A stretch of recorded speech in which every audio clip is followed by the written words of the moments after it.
Hello and welcome to ICA in Conversation that broadcasts twice a month, focusing on key issues and challenges in the context of compliance and countering financial crime. My name is Tim Tyler, and coming up, we're going to consider today asset recovery with a particular focus on the effectiveness of our approach to recovering the proceeds of crime from the criminals that secured it. In order to do this, I'm delighted to be joined by Tristram Hicks. Tristram has been involved in the recovery of criminal assets for for over 20 years. He was a member of the UK Asset Recovery Committee between 2002 and 2012, and has led the London Metropolitan Police asset recovery capability for many years, as well as writing a book on this subject, The War on Dirty Money. So I'm delighted to be joined by Tristram for a conversation that will, as the normal format, take place over the next 30 minutes. My intention is for the first 20, Tristram and I are going to have a conversation around the key challenges in this space. And as previously, we're allowing the last 10 minutes to respond to any questions that you may have that can be raised through the chat function on LinkedIn or through the comments section on LinkedIn. But for now, Tristram, thank you very much for joining us. Thank you for your time and for this opportunity to talk through the issues. It's a pleasure to be here, Tim. Nice to talk to you again. Okay, let's jump straight in, and I'm going to suggest that we begin just by briefly defining what do we mean. We talk about asset recovery, but what do we mean by that? Well, asset recovery is a global term. It covers a number of different legal procedures to recover the proceeds of crime. And that includes criminal convictions. It includes what's sometimes known as civil recovery, which is non-conviction based. It includes the seizure of cash at frontiers, and it includes procedures all over the world, but focused on the proceeds of crime. So unless there's a crime, then we're not in the same area. So it's a global term covering that. Okay, and I think you and I would say it's important, but is it worth just pausing to reflect on why it matters so much? I think it's vital, and it's not a new thing. It's something that we've tried to do over the years, but only recently has it become possible to do. And I'll come on to why that is. But it's important because the current sanctions we have, imprisonment and fines, effectively don't seem to work as a deterrent as often as they should. So asset recovery isn't a penalty. It restores the situation to the status quo before the crime was committed. And then we can talk about punishment and deterrent. So it's really important to understand how important it is. It fills a gap which reaches the other parts that other parts of the criminal justice system just cannot reach.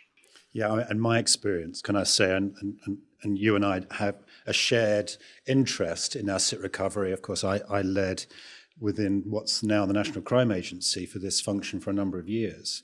My experience was that criminals will very often just accept going to prison as kind of a occupational hazard, but taking the money away, they will fight and resist, and they're utterly indignant and affronted by it. I don't know whether that resonates for you. It absolutely does. And my experience, I was in operational command of the financial investigators in London and had a national role on the financial investigation working group, which covered the whole country. And based on hundreds of conversations by financial investigators, they were saying this was the thing. As a law enforcement officer in customs or police, this was the thing that really worked. So I think it's worth, in a moment we're going to talk about the effectiveness of this, but I think it's worth setting the scene, recognizing that over the last 20 years, Governments around the world, not just the UK, but around the world, have invested time and energy in creating a legal framework, relevant laws, procedures, policy, capability, to enable the recovery of criminal assets. And of course, for some governments, that's been a flagship policy. I mean, it looks good, doesn't it? Taking the assets away from the criminals and, as you said, reinvesting them in the communities that they've harmed. Yeah. It goes back further, I guess. You'd go back to the foundation of the Financial Action Task Force, and that's 35 years ago. And it took a while to create money laundering as a crime, to create the financial intelligence units all over the world, to create the steering committees all over the world. These infrastructure things take time to create. And it's really, for Britain, the Proceeds of Crime Act, which is 2002. That changed everything. And that itself was based on the Irish Proceeds of Crime Act in 1997. So that's when things really started to take off in the asset recovery world from a British perspective. And it's interesting, actually, I wasn't aware of that mirroring the Irish legislation. What I've seen as I've travelled around the world, that very often countries will mirror the UK approach. And I've often heard the UK being singled out for good practice in this area. And I think you personally, Tristram, were involved in many of those instances. But can I say, and in the interest of candour, I personally have been quite challenging around this. I've talked about the fact that it doesn't seem to be as effective as it might be. I've talked about the tiny proportion of the criminal economy that on the face of it we're able to recover. And so maybe I've been a little bit negative about our effectiveness in this space. Tristram, I know that you've been more positive than me, and that was one of the reasons why I was so keen for us to have this conversation, to maybe redress the balance a little. And in a moment, we'll have the opportunity just to think about the effectiveness of the regime. But there are challenges, and I think you would recognize that there are challenges to implementing effective criminal asset recovery. And I wonder whether it would be a good time just to focus on those for a moment before we turn the script a little and think about the more positive value in this. Okay. Well, one of the ways we think about asset recovery is a well-known statistic that 1% or far less than 1% of the amount available for confiscation is confiscated in any given year. And this is a catastrophe statistic.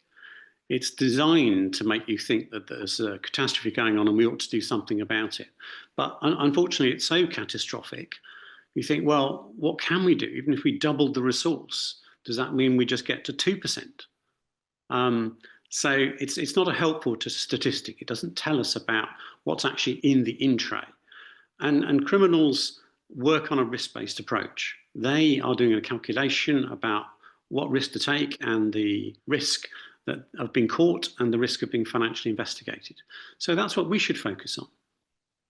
How many of the people going through our Crown courts in the UK or a major criminal court anywhere in the world, how many of those people who've committed crime to make money are being financially investigated?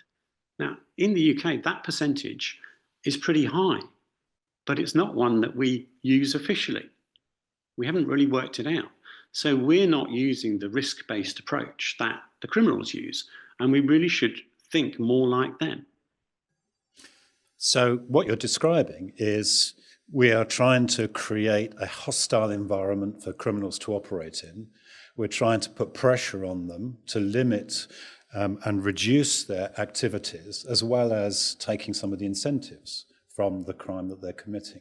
But can I pick up on well, you might disagree with what I've just said, but can I just pick up on one thing that you did just mention, and that is that many of the criminals currently going through our courts, they are being financially investigated. So they are at threat of losing their assets. I wonder if you could expand on that a little. Well, I think not enough people are being financially investigated, and particularly outside the UK. Financial investigation is not given equal status to criminal investigation. And the FATF talks about parallel investigation, where you have a criminal investigator and a financial investigator. But there are far too few financial investigators who are involved at the very beginning. There are far too few who are near the criminal front line. They tend to be in units like the National Crime Agency or where I was at Scotland Yard. And what really makes the difference is having them in the local police station. And I think you and I, Tim, had a different experience of the Proceeds of Crime Act from an NCA perspective.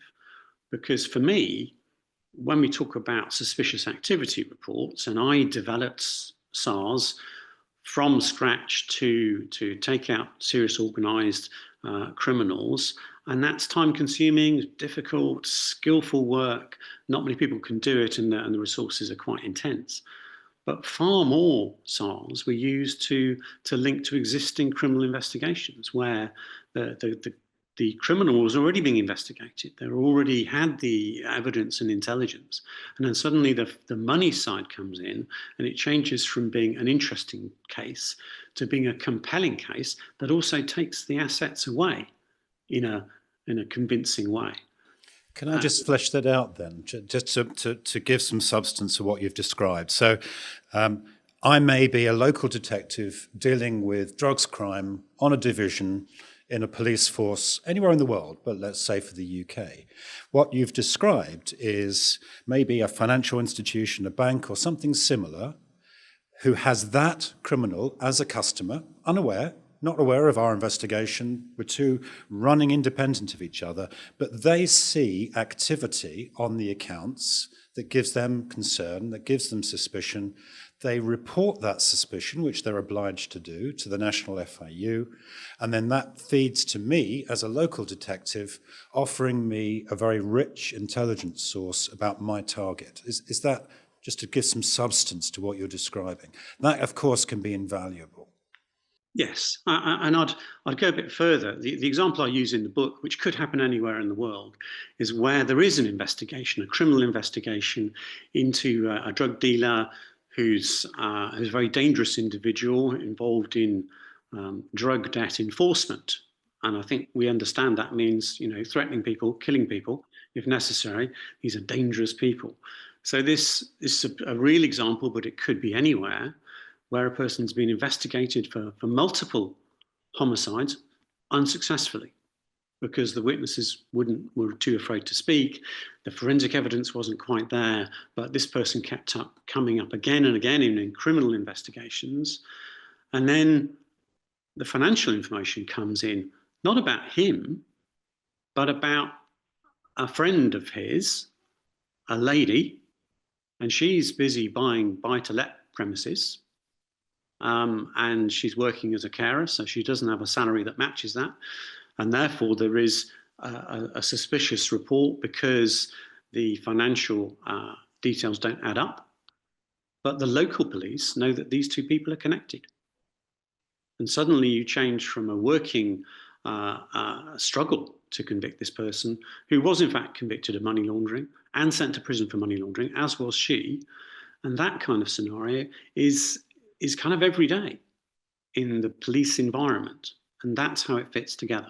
So the key ingredients there are an intelligence-led approach. So you have an intelligence unit that's getting financial intelligence and criminal intelligence and putting it together. So that's a really good example of, as you say, bringing those two together. I'm going to add to that a little. From my experience, I remember when I, working with a number of teams, investigated a money laundering syndicate that was operating between the UK and a European country. I won't mention which country. Working with the local authorities, we investigated them over a period of about 18 months. The reason I mention it is because we didn't just identify the money laundering, but by focusing our attention on the money laundering network, it gave us evidence linked to firearms, drugs, an attempted homicide, and a range of other criminal activity. So it comes to your point, I think, Tristram, recognizing that the financial intelligence that we have the potential to access, that financial institutions can offer up because of what they're seeing day to day, can make a fundamental difference in predicate crime that you don't necessarily immediately think of in the context of financial intelligence. So thank you for that. Can I just turn the clock back a little for a moment and go back to when we were talking about the effectiveness of asset recovery? And you've made the point really strongly that looking at this in terms of the proportion of the overall criminal economy is unhelpful. If you look at it in terms of the impact it's having on criminals, the fact that criminals that are going through the courts at the moment, many of them are being investigated financially, they're losing their assets, and that should in itself give us sufficient cause to do this. But I think you would recognise that it's not what it might be. It's not as strong, it's not as effective and far-reaching as it could potentially be. I wonder, is that a fair comment? And if it is, why is that? I think it is a fair comment. And there are reasons for that. One of the reasons is that we all understand, this audience and you and I both understand that following the money is a really good thing to do. And if you look at any kind of TV program or a film about crime, wait for the moment when the financial information comes in. So script writers, mirroring the real world, understand that following the money is really important. But that's not the priorities for governments. It's not the priorities for the criminal justice system. Governments tend to talk about uniform officers on the streets. The criminal justice system, when it reports things, talks about someone is arrested, someone is prosecuted, someone is sent to prison, and they just don't talk about the money. The narrative is not there. And I feel that the compliance industry doesn't get the justice it deserves from the criminal justice system and the governments. And there is something that compliance people can do about it, and that's making it known that following the money matters. So when you read about on LinkedIn or in the news that someone's been arrested and prosecuted, sent to prison, well, did they keep the money? Where was the investigation? Where's the billions we spend on compliance helping law enforcement? Where is the result in the way we think about it and talk about it in our media? And there is a media narrative that's missing. So this is a cultural thing, and it's certainly one that is present here in the UK, and there's good reason to think that it's present elsewhere around the world as well, where the focus is elsewhere, the headlines are elsewhere, the political interest and coverage is elsewhere, rather than being focused in this area. And I know, Tristram, you've been very active on LinkedIn. When you see details of people being arrested again and again, you've asked the question in the comments section, well, what about the money? What are we doing about the recovery of the relevant assets? And that I think illustrates the need for us to shift the cultural position.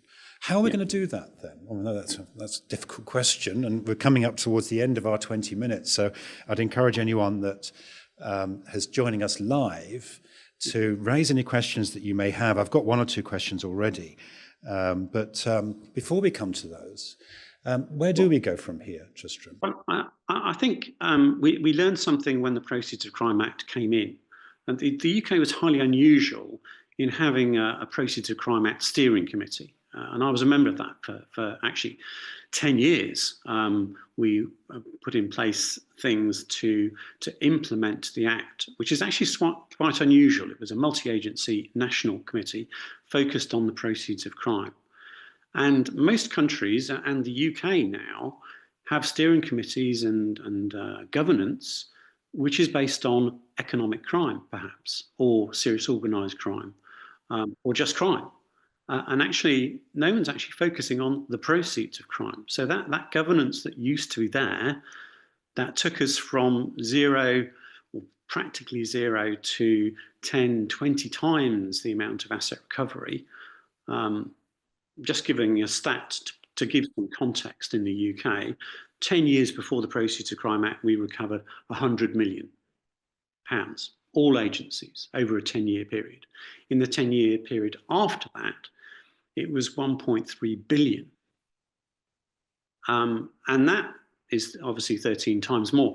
But in places in the UK, the rate of increase was 20 times, 25 times where it was really being put into place. So it was a real sea change in those local areas. And in my experience, crime was falling as asset recovery was going up.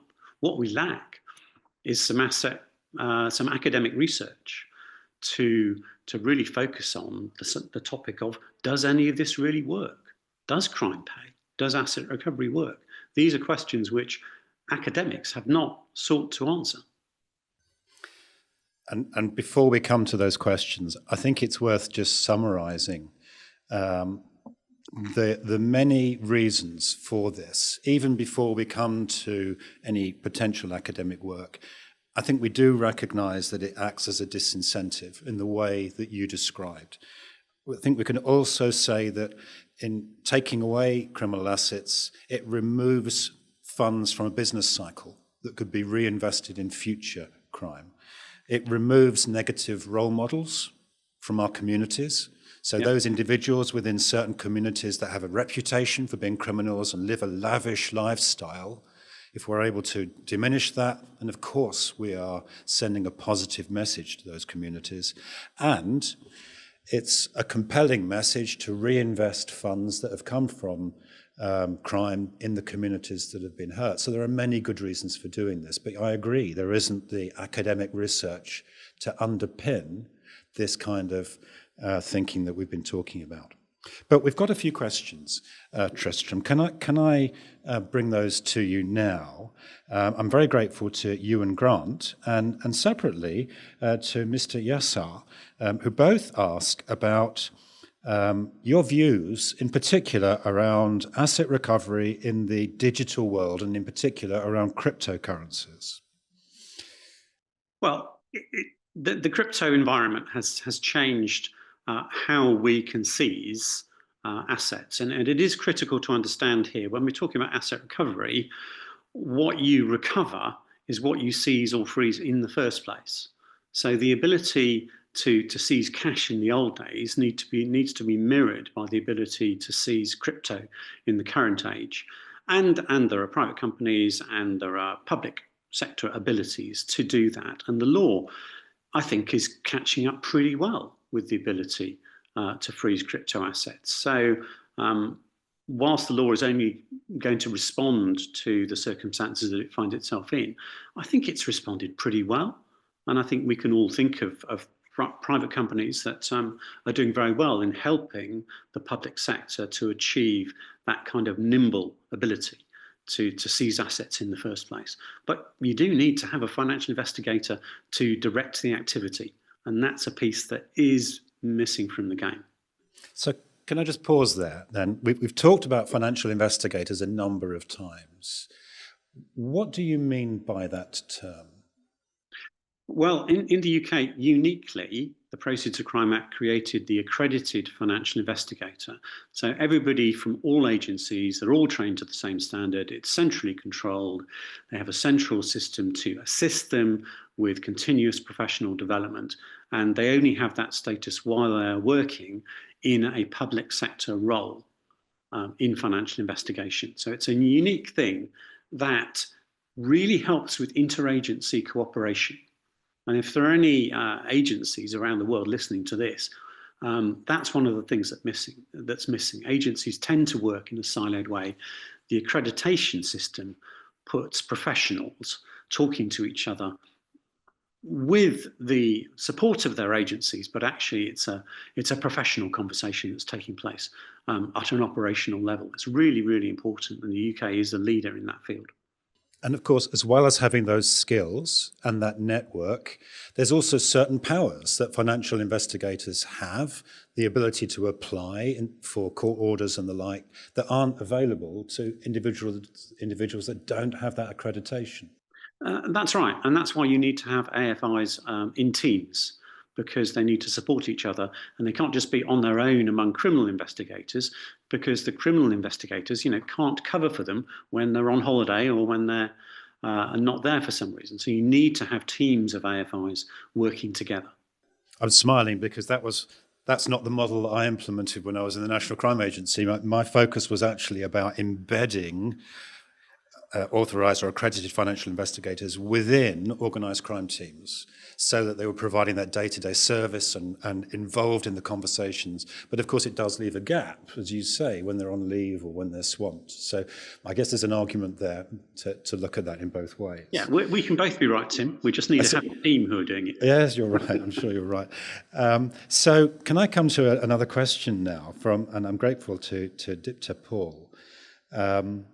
Or Paul Dipter. Studies have shown that criminal funds originating in corrupt environments are often funneled into real estate, business, financial products in transparent, low corruption countries. So it's not difficult to think of examples like Denmark recently, like the UK, arguably. So Dipter is asking, well, how should G20 nations take accountability and lead efforts to combat this within their jurisdictions? And I think to some extent, in fairness, you've started to address that. But can I offer it to you again? Anything further you'd say on that? Well, I do think that the UK and other countries have issues with company registration. It should be much more difficult to create what is essentially another person. A company is a legal person. You just shouldn't be able to do that on an anonymous basis. And it's quite obvious if you look at Graham Barrow's inputs onto LinkedIn that anonymous companies are being formed where we can reasonably suspect there is criminal intent. And that's still happening even though Company House has apparently been reformed. And I'm unconvinced that those reforms are strong enough or have happened quickly enough. And I think it's a problem across the world. And in fairness, we have seen G7, G20 initiatives that are attempting to address that. It's a long-term issue around concealed beneficial ownership and the like.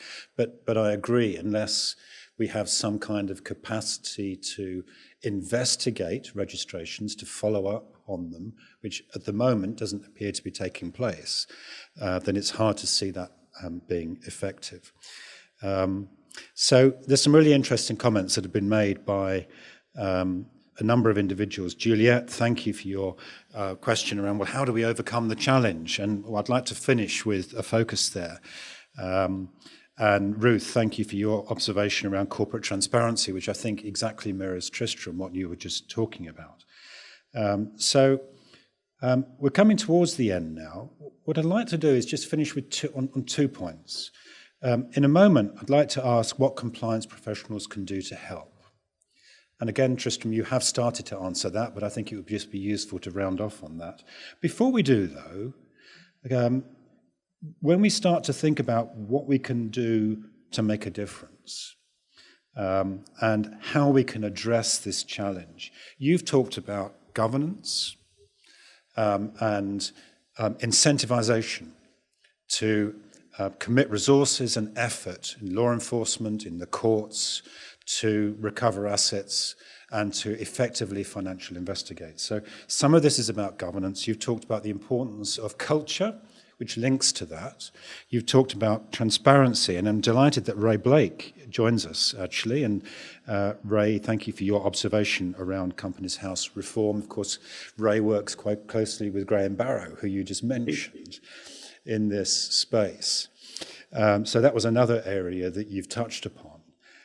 Anything else that we can be thinking about to try and improve our collective response to asset recovery? And then in a moment, we'll be thinking about what compliance professionals can do.